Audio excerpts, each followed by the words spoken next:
this intro. It just, I think it's a little stupid, and I don't think people are stupid enough to think that it's funny. Yeah, okay, I know it's YouTube and they probably are, but still, I thought that I had some direction, some power to change the direction of where we are going. I'm the one doing the work here, and yeah, okay, I see the contract and it's very pretty, but I'm trying to get a point across here, okay? I don't think that this is something that... What? Yeah, okay, I know I signed the contract, okay? But just stop waving that goddamn... Okay. No, what? Screw it. Okay, I'm gonna do it. See my soul bleed. I'm gonna do it. Fuck. Alright. Hit it. Yar, ya scavel and lovers. I be MS32 and I be welcoming ye back to Runaway, the dream of the title. Oh my god, why did I sign that contract? Alright, folks, let's recap. Last time we ended up on a boat. Very funny. It's a boat from the, what was it, the 16th or the 17th century. Why are we here? Probably because Brian is bleeding to death on the bottom of the ocean in a dilapidated old boat. So, how exactly did we end up here? Like, real life and stuff? Well, it was because we went down to find an orb that was supposed to be at the scorpion sail of this ship. We found out that, okay, that was dirty, we cleaned it up, it was not there, and we thought, okay, Malatunius might have hidden it in his cabin. Alright, so we got a crowbar and we opened that door up, we got inside and we blacked out, we woke up here, and let's continue because this is getting really confusing. So I guess we'll start by looking around and seeing our surroundings here. What do we have here? Look at ethnicality-inspired swords. They're a bit crude, but I'd wager they'd slice through a foe quite effectively. Okay, I'm not sure I can handle him talking like this entire video. A real beauty, but not very sharp. Now, I repositioned my mic once again, as to not blow into it all the time. Now it's actually right under my eye, instead of... I know it's weird, right under my eye, right, but it seems to work, and there's not so much air that gets into the microphone. What have we got here, Malantuñas? A true ruffian would never play chess. 'Tis right. True ruffians never play intelligent games. They only do a battle. I don't know. Japanese armor. Traditional samurai I've heard armor, the Spanish enlist samurai mercenaries. Nothing's left of this one but the shell, though. And samurai comes from the Japanese verb to serve. Their technical name is katanas, if I remember right. Katanas are smaller than the average sword. I know a little bit, so but please correct me if I say something that's like totally blowing air out my ass.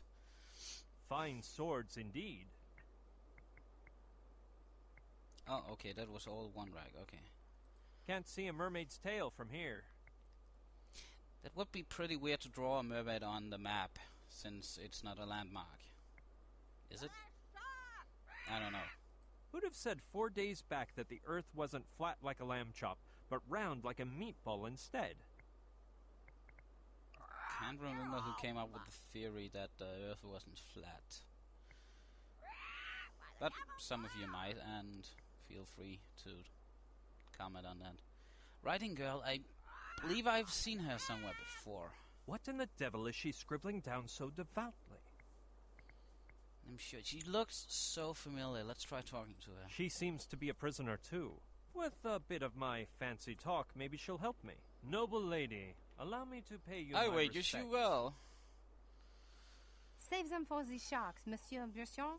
Soon, thou shalt be kissing their keel, with need of their help more than mine. I doubt the sharks would make a banquet of my squalid flesh, but that is not the reason for my arrival on board. You're as imprisoned as myself here, and perhaps we can seek a manner to achieve safe and sound escape from the Orion together. Very apropos, Monsieur Bertion. As to our plan? Well, I am now designing one. Sooner or later I shall have one. But in the meantime, lady... Camille. Mademoiselle Camille de Le Bouvier. Why she's here, I have no fucking clue. But let's talk to Camille. Again. I doubt Malentunias will throw me overboard. The poor sot is delighted with me. Believe what thou wilt, but thy bones will be gnawed by a Pacific kraken. They'll be left so clean and white that no maggot will find sustenance upon them. What if I show him a sad face and cry? That's what I did to get my helmsman's license. Monsieur Brachon, I know Malentunias too well to expect the slightest shred of humanity on his part. When he grows tired of thy whining, he will send thee to David Jones' locker, and thou wilt be fortunate if he does not torture thee beforehand. Okay.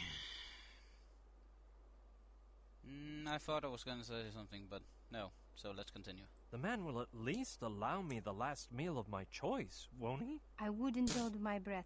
Years right. ago, a prisoner requested transalpine dragonfly entrails in a wild capsicum souffle, and because his wishes could not be satisfied, he remains alive to this day. Henceforth, a basic meal has been established for plank walkers whose sole choice lies in the manner of ingestion.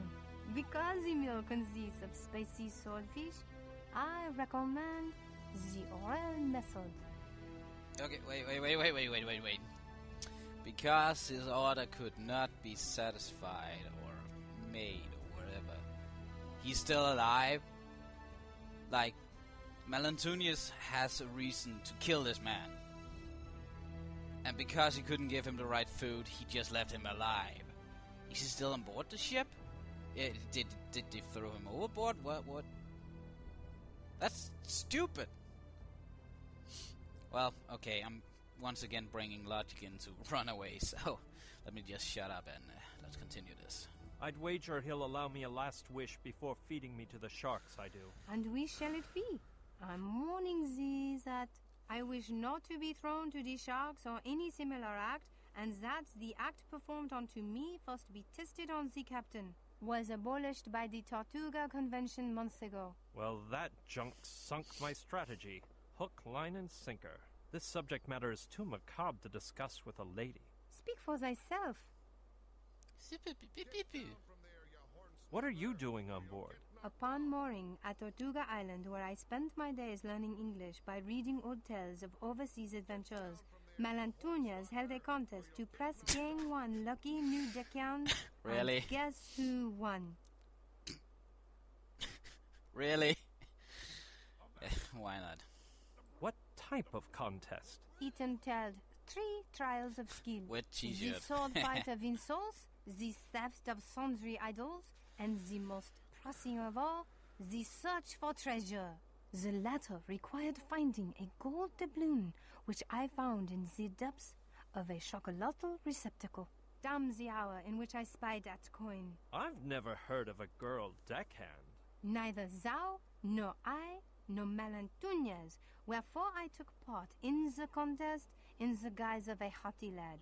I wasn't found out till we reached the high seas, and my neck was spared by dumb luck.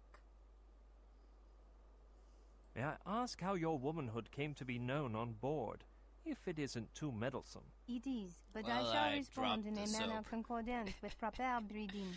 Malentunias, whose knowledge of numbers and letters resembles his familiarity with honor and gallantry, had the mind to look for a person to write down his memories, so he called for a scribe from among the crew.